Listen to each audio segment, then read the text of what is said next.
제가 토요 새벽 예배 때 시편 23편을 9주간에 걸쳐서 말씀을 나누었는데, 그 첫 번째 시간에 출애굽기의 내용과 함께 시편 23편의 전체적인 내용을 살펴보았습니다. 그래서 큰 은혜를 나누었는데, 시편 24편도 마찬가지입니다. 출애굽기의 내용을 잇대어서 살펴보면 더 풍성하고 더 깊은 의미를 발견하게 됩니다. 그래서 출애굽기의 내용을 생각하시면서 오늘 시편 24편의 말씀을 한 절씩 살펴보도록 하겠습니다. 먼저 1절의 말씀입니다. 땅과 거기에 충만한 것과 세계와 그 가운데에 사는 자들은 다 여호와의 것이로다. 굉장한 고백입니다. 땅과 또 땅에 충만한 모든 것들이 다 여호와의 것이다 라는 것입니다. 이것을 출애굽이라는 사건에서 보면, 애굽에서 10가지 재앙이 일어났는데, 그 10가지 재앙이 무엇을 의미하는 것이냐면, 애굽에 있는 신들, 또 애굽 사람들이 믿고 있었던 우상들을, 그런 모든 것들을 하나님께서 타파하셨는데, 그것은 애굽에 있는 신들과 헛된 우상들은 다 가짜이고 잘못된 것이고, 오직 하나님만이 유일하신 신이고 하나님만이 참다운 하나님이시다 라는 것을 알려주신 것입니다. 그 당시 애굽 사람들은 이 땅에 존재하는 모든 것들을 신으로 믿고 있었습니다. 그래서 나일강을 신으로 믿고 있었고, 개구리를 신으로 믿고 있었고, 파리를 신으로 믿고 있었고, 메뚜기, 심지어 흑암까지, 그러니까 이 땅에 존재하는 모든 것들을 헛된 신으로 믿고 있었는데, 그런데 그러한 모든 것들은 하나님이 지으신 피조물에 불과한 것입니다. 그래서 오직 믿음의 대상, 예배의 대상, 경배의 대상은 하나님만이 유일한 예배와 경배와 믿음의 대상이 되어야 한다라는 것입니다.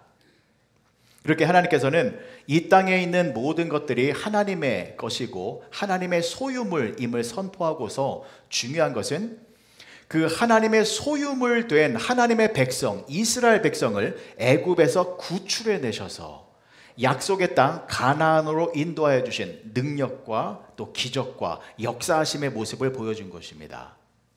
그런데 출애굽 사건에 있어서 가장 놀랍고 핵심적인 사건이 무엇입니까? 바로 홍해가 갈라진 사건이었죠. 여러분 생각해 보십시오.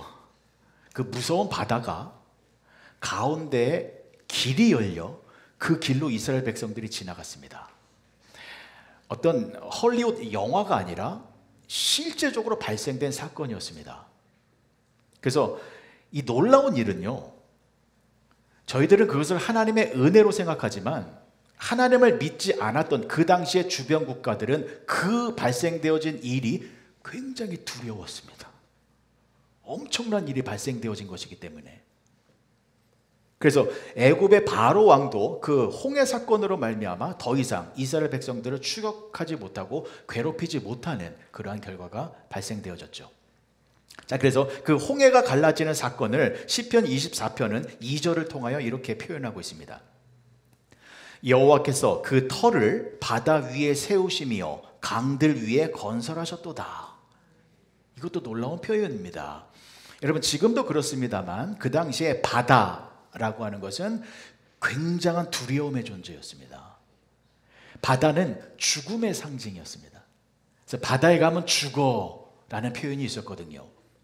근데 그 바다 위에 터를 세우시고 강물 위에 하나님의 나라를 건설하셨다라는 것은 하나님 앞에서는 그 무서운 바다도 순종하게 된다는 것입니다. 인간들에 있어서 가장 무서운 존재였던 그 죽음을 상징하는 바다도 하나님 앞에서는 아무것도 아니다라는 것입니다. 그래서 여러분 신약에 와서도 예수님께서 많은 능력과 기적을 베풀어 주셨는데 특별히 어디에서 큰 능력을 보여주셨습니까? 갈릴리 바다에서입니다. 바다에서 예수님께서 풍랑을 잠잠하게 해주셨고 바다 위를 걸어오셨고 또 깊은 곳에서 물고기를 많이 잡게 해주신 놀라운 기적을 베풀어 주셨습니다.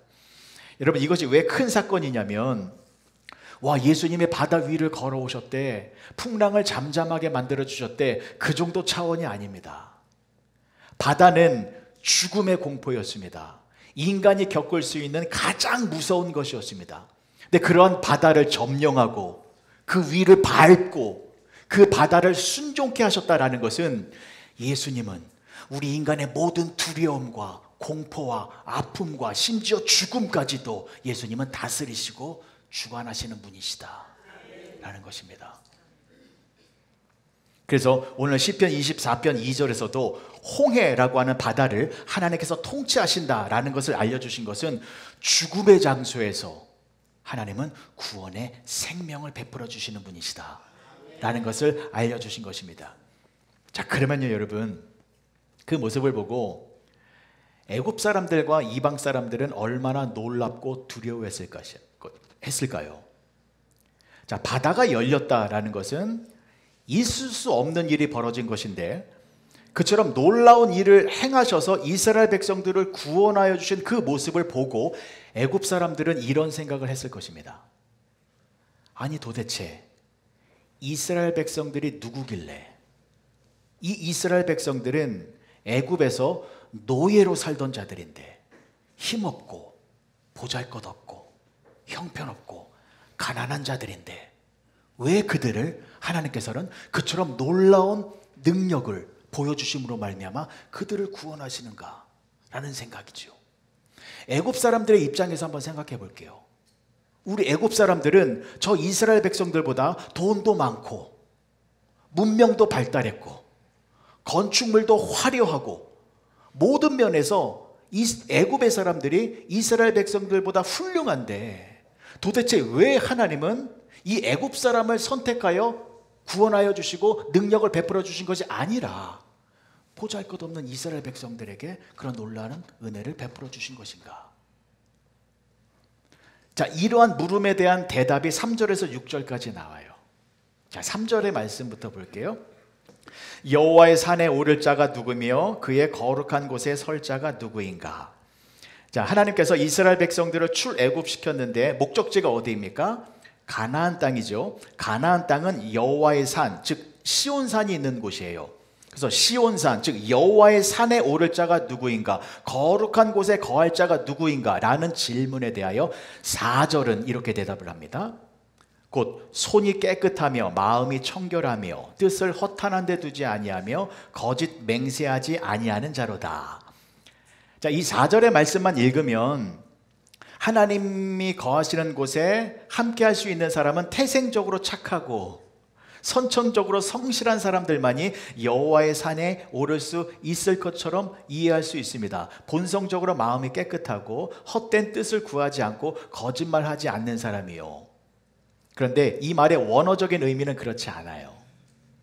손이 깨끗하다라는 것은 죄가 없다라는 말이 아닙니다. 여러분, 우리 손에는 생각보다 많은 죄가 묻어 있습니다. 우리는 이 손으로 많은 죄를 짓고 살아가고 있습니다. 그래서 우리는 어떻게 합니까?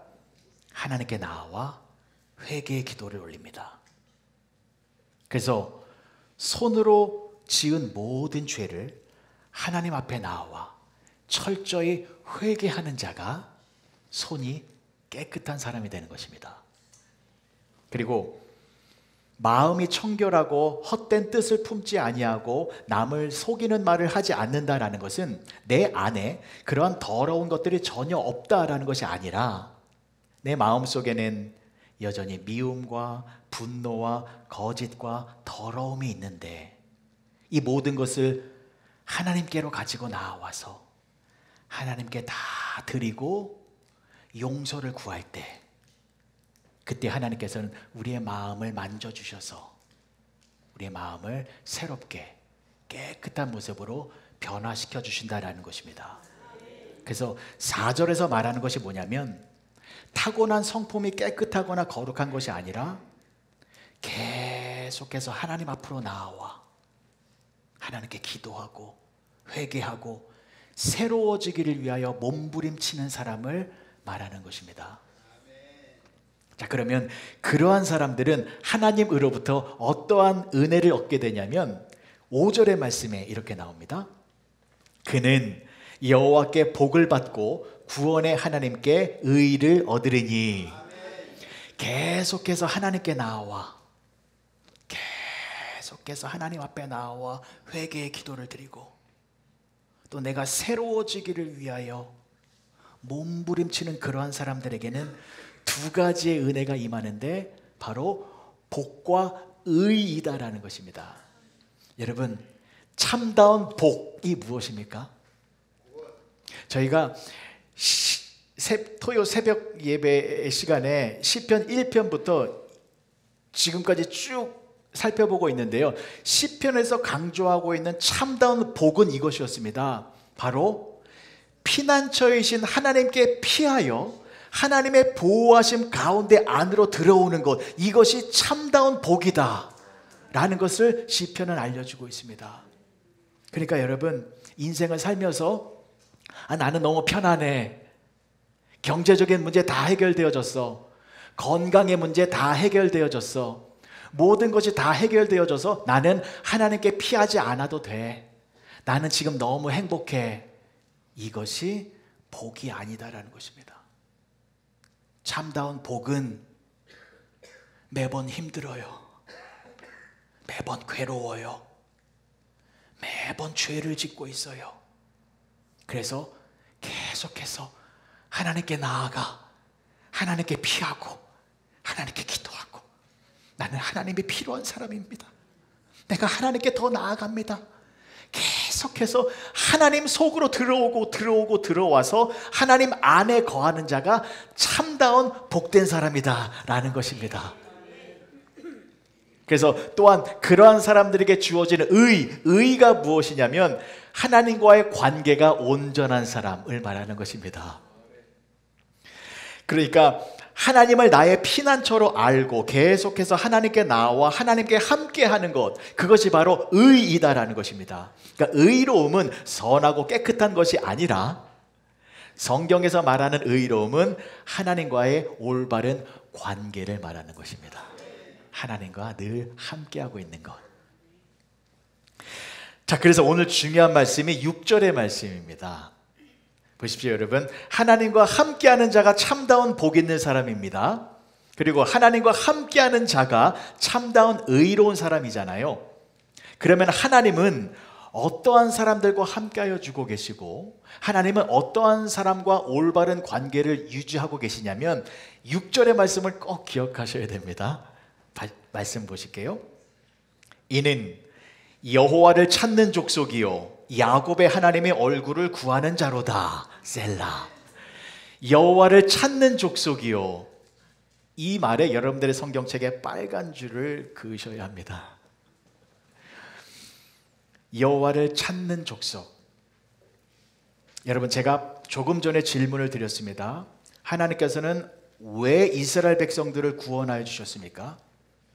비교해보면 애굽 사람들이 더 부유하고 공부도 많이 했고 더 좋은 집에서 살고 있었고 더 멋있었습니다. 애굽 사람들이 더 쓸만했습니다. 그럼에도 불구하고 초라하고 볼품없고 연약한 이스라엘 백성들을 하나님께서 택하시어 그들과 함께 하신 이유가 무엇이냐면, 이스라엘 백성들은 하나님을 찾았기 때문입니다. 하나님을 찾았기 때문입니다. 애굽 사람들은 하나님을 찾는 족속들이 아니었습니다. 애굽 사람들은 아무리 돈이 많고 화려하고 거대한 문명을 만든 사람들이라 할지라도 이게 안 됐어요. 여호와를 찾는 것, 이게 안 되었습니다. 그래서 여호와를 찾는 족속이 아니었기 때문에 하나님은 애굽 족속을 당신의 백성으로 삼지 않으셨다는 것입니다. 하지만 이스라엘 민족은 어떤 모습을 보였습니까? 하나님을 찾았습니다. 왜요? 왜 이스라엘 백성들이 하나님을 찾았습니까? 너무 힘들어서, 사는 게 너무 괴롭고 어렵고 고단해서 하나님을 찾고 또 찾았습니다. 여러분, 여기서 여호와를 찾는다라는 히브리어 단어가 다라쉬라는 단어예요. 다라쉬라는 뜻이 무엇이냐면 찾는다라는 의미인데 한두 번 찾았다라는 것이 아니라 계속해서 찾고 찾고 또 찾는다라는 뜻이 다라쉬입니다. 이스라엘 백성들이 하나님을 다라쉬했습니다. 찾고 찾고 찾았습니다. 언제까지 찾는 것이냐면 만날 때까지. 만날 때까지 찾는 것이 다라쉬, 찾는다라는 것입니다. 마치 부모가 자식을 잃어버렸으면 어떻게 합니까? 잃어버린 자식을 한두 번 찾다가 포기합니까? 그렇지 않지요. 자식을 만날 때까지 찾고 찾고 찾는 것이 다라쉬입니다. 미아가 된 자녀의 입장에서는 어떻게 하겠습니까? 엄마 아빠를 잃어버렸습니다. 너무나도 무서운 상황에서 엄마 아빠를 찾고 찾고 한두 번 찾고 못 찾아지면 포기합니까? 아니지요. 엄마를 만날 때까지, 아빠를 만날 때까지 계속 찾는 것입니다. 여러분, 이 찾는다라는 감정이 무엇인지 여러분들은 아시는지 모르겠습니다만 저는 경험해 보았습니다. 제가 7살인가 8살 때, 그때는 창경원이 지금의 디즈니랜드였어요. 엄마와 또 이모들과 함께 창경원에 갔는데 사람이 바글바글했어요. 저희 어머니가 신신당부했습니다. 엄마 손 꼭 잡아야 돼. 그런데 막 원숭이가 있죠. 생전 처음 보는 원숭이가 있죠. 호랑이가 있죠. 제가 어떻게 했어요? 손을 놓쳤어요. 그러면서 엄마가 안 보여요. 엄마가 안 보여요. 그 두려움, 공포, 저는 지금도 악몽을 꿉니다. 그때의 두려움이 남아있어서. 그때 제가 한두 번 찾고 말았을까요? 계속해서 찾아다녔습니다. 그런데요, 입구에서 엄마 얼굴이 보여요. 그래서 막 달려가서 엄마를 꼭 끌어안았죠. 근데 그때 울음이 터져 나오더라고요. 찾지 못했을 때는 너무 무서우니까 울음도 안 터져 나왔어요. 엄마를 만나자마자 그때 울음이 터져 나오는데 그 울음의 의미가 무엇인지 아십니까? 안심입니다. 내가 나를 보호해주는 엄마의 품에 안겼구나. 그때 울음이 터져 나오더라고요. 여러분, 우리가 기도할 때 왜 울음이 터져 나옵니까? 내가 나를 보호해 주시는 하나님의 품에 돌아왔구나. 그 안심을 느끼게 될 때에 우리가 울음을 터뜨리게 된다는 것입니다. 다라쉬가 그거입니다. 만날 때까지 찾고 찾고 또 찾는 것입니다. 이스라엘 백성들이 그렇게 찾았습니다. 왜냐하면 이스라엘 백성들 430년 동안 노예 생활을 하고 있었기 때문입니다. 하루하루 사는 것이 너무 힘들었습니다. 그래서 하나님을 찾고 찾고 찾았습니다. 한두 번 찾은 것이 아닙니다. 너무 힘들기 때문에 하나님, 우리를 좀 도와주십시오. 하나님을 만날 때까지, 하나님이 진정으로 나를 도와주실 때까지, 그때까지 부르짖어 찾았다라는 것입니다. 출애굽기의 말씀 보시겠습니다. 3장 7절과 8절의 말씀입니다. 여호와께서 이르시되 내가 애굽에 있는 내 백성의 고통을 분명히 보고 그들의 감독자로 말미암아 부르짖음을 내가 듣고 그 근심을 알고 내가 내려가서 그들을 애굽인의 손에서 건져내고 그들을 그 땅에서 인도하여 아름답고 광대한 땅, 젖과 꿀이 흐르는 땅, 곧 가나안 족속, 헷 족속, 아모리 족속, 브리스 족속, 히위 족속, 여부스 족속의 지방에 데려가려 하노라. 하나님께서 그들의 고통을 보셨어요.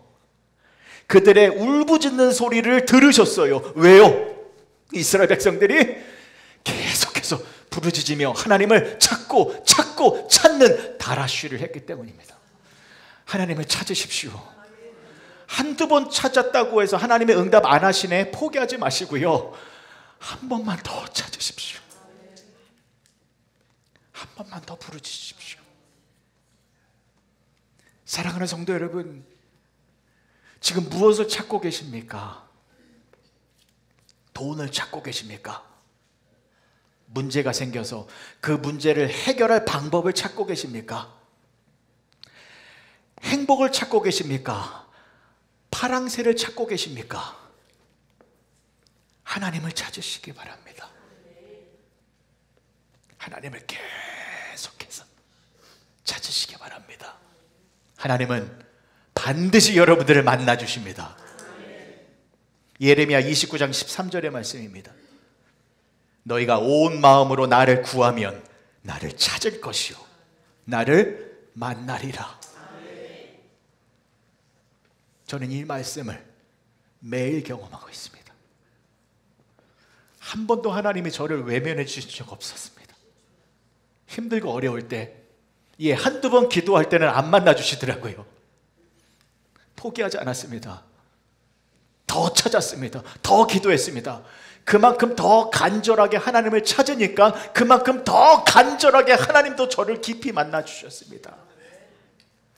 하나님을 만나셔서 하나님과 함께 능력의 삶을 살아가시는 여러분 모두가 되어주시길 주님의 이름으로 간절히 축복합니다.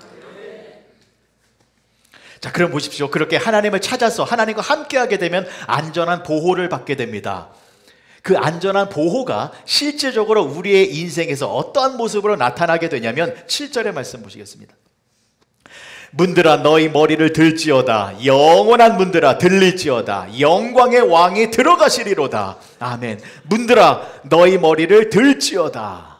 이 표현이 무엇이냐면, 여러분, 우리가 쓰는 문은 밀고 당기죠. 옆으로. 그런데 그 당시에 성문의 문은 어떤 문이었습니까? 큰 나무와 쇠로 된 문이 위에서 밑으로 철커덕 내려오지요. 그리고 이 문을 올리기 위해서는 큰 도르래에 줄이 달렸는데 한 사람 갖고는 안 돼요. 여러 사람이 땡기면 척 올라갑니다. 이것이 바로 문들아 너희 머리를 들지어다 라는 것입니다. 자, 그런데 보십시오. 그 당시에 전쟁을 할 때는 성문의 문이 열려 있어야 합니까? 닫혀 있어야 합니까? 닫혀 있어야 합니다. 그래야 상대방이 들어올 수 없기 때문입니다. 자, 그런데 여러분, 그 문이 언제 열리는지 아십니까? 항복할 때입니다. 이제 우리가 졌습니다. 우리가 이 싸움에서 졌으니 이제 문을 열 테니 들어오시오. 항복하여 상대방을 맞아들일 때, 그때 문을 여는 것입니다. 이스라엘 백성들이 출애굽을 한 이후에 가나안 7족속과 전쟁을 했습니다. 이겼습니까? 졌습니까? 이겼습니다. 근데 놀랍지 않습니까? 이스라엘 백성들은 전쟁의 전자도 모르는 사람들이었습니다. 전쟁을 한 번도 경험해보지 못한 사람들이었습니다. 430년 동안 노예 생활만 하고 있었던 이 사람들이 어떻게 해서 전쟁에서 승리하게 된 것입니까? 이스라엘 백성들이 하나님을 찾아서, 그래서 영광의 하나님의 그들과 함께하여 주심으로 말미암아 모든 전쟁에서 승리하게 되었다는 것입니다. 문들아 들릴지어다. 영원한 문들아 들릴지어다. 이것은 영광의 왕이신 하나님이 함께하고 있었기 때문에 적군의 성들이 문을 열고 우리가 졌습니다. 들어오십시오. 라고 하여 이스라엘 백성들이 그 적군 속으로 들어가 하나님의 나라를 확장시켰다라는 것입니다. 그래서 8절의 말씀을 보시겠습니다. 영광의 왕이 누구시냐? 강하고 능한 여호와이시요 전쟁에 능한 여호와시로다. 전쟁에 능한 여호와, 즉 상대방의 모든 문을 여시는 분이 하나님이시다라는 겁니다. 그래서 하나님이 함께 하시면 그 어떠한 적군의 성문이라 할지라도 그 문을 활짝 열고 우리가 그 성을 들어가 적군의 모든 문제를 승리로 변화시킬 수 있다는 것입니다. 근데 왜요? 이유가 무엇입니까? 하나님이 모든 것의 주인이시기 때문입니다. 그래서 하나님이 왕이시고 하나님이 이 땅의 모든 것을 다스리시는 분이시기 때문에 하나님이 명령하시면 굳건한 문이라 할지라도 그것이 다 열림으로 말미암아 하나님의 통치하심과 지배 속에 놓이게 되어진다라는 것입니다. 그래서 이것을 9절에서 계속 반복하고 있습니다. 문들아 너희 머리를 들지어다. 영원한 문들아 들릴지어다. 영광의 왕이 들어가시리로다. 영광의 왕이 들어가시겠다. 창조주 하나님이 들어가시겠다. 너희의 문은 열릴지어다. 그러면 모든 문들은 안 열릴 수가 없습니다. 모두가 벌벌벌벌 떨고 그 문을 열어 왕이신 하나님을 맞아들음으로 말미암아 그 모든 악한 세력들이 다 물러가고 하나님의 새롭게 하심의 능력이 그 자리에 임하게 된다라는 것입니다. 그래서 여러분 마지막 10절의 말씀을 보시겠습니다. 영광의 왕이 누구시냐? 만군의 여호와께서 곧 영광의 왕이시로다. 아멘. 사랑하는 성도 여러분, 영광의 왕이신 하나님이 여러분들과 함께하고 계십니다. 그러므로 선포하십시오. 지금 여러분들을 가로막고 있는 모든 문제의 문들, 그 문들을 향하여 열릴지어다라고 선포하시기 바랍니다. 그것이 건강의 문제이든 신앙의 문제이든 관계의 문제이든 물질의 문제이든 어떠한 문제이든 하나님께서 여러분들의 앞길을 가로막고 있는 모든 문들을 활짝 열리게 만들어 주실 것입니다. 또한 여러분들의 마음속의 문을 활짝 여시기 바랍니다.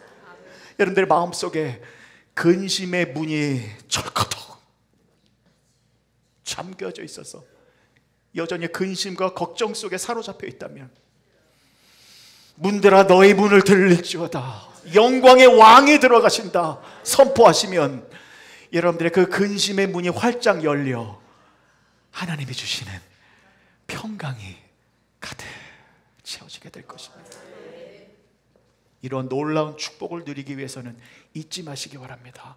하나님이 나와 함께하고 계셔야 합니다. 우리가 하나님과 함께하기 위해서는 찾으면 됩니다. 달아쉬하십시오. 하나님을 만날 때까지, 하나님의 도우심이 나에게 실제적으로 임할 때까지 기도하심으로 말미암아 영광의 하나님과 함께 승리의 삶을 살아가시는 여러분 모두가 되어주시길 주님의 이름으로 간절히 축복합니다. 기도하시겠습니다. 좋으신 아버지 하나님, 은혜를 감사합니다. 하나님, 선포하며 나아가겠습니다. 영광의 왕이 지금 나와 함께하고 계시오니 문제 앞에서 주저앉는 것이 아니라 너희 모든 문들아 들릴지어다 라고 선포하며 그런 모든 문들을 활짝 열고 기쁨과 감사함과 평강의 삶을 누리며 살아가는 우리 모두가 되게 하여 주시옵소서. 예수님의 이름으로 기도합니다.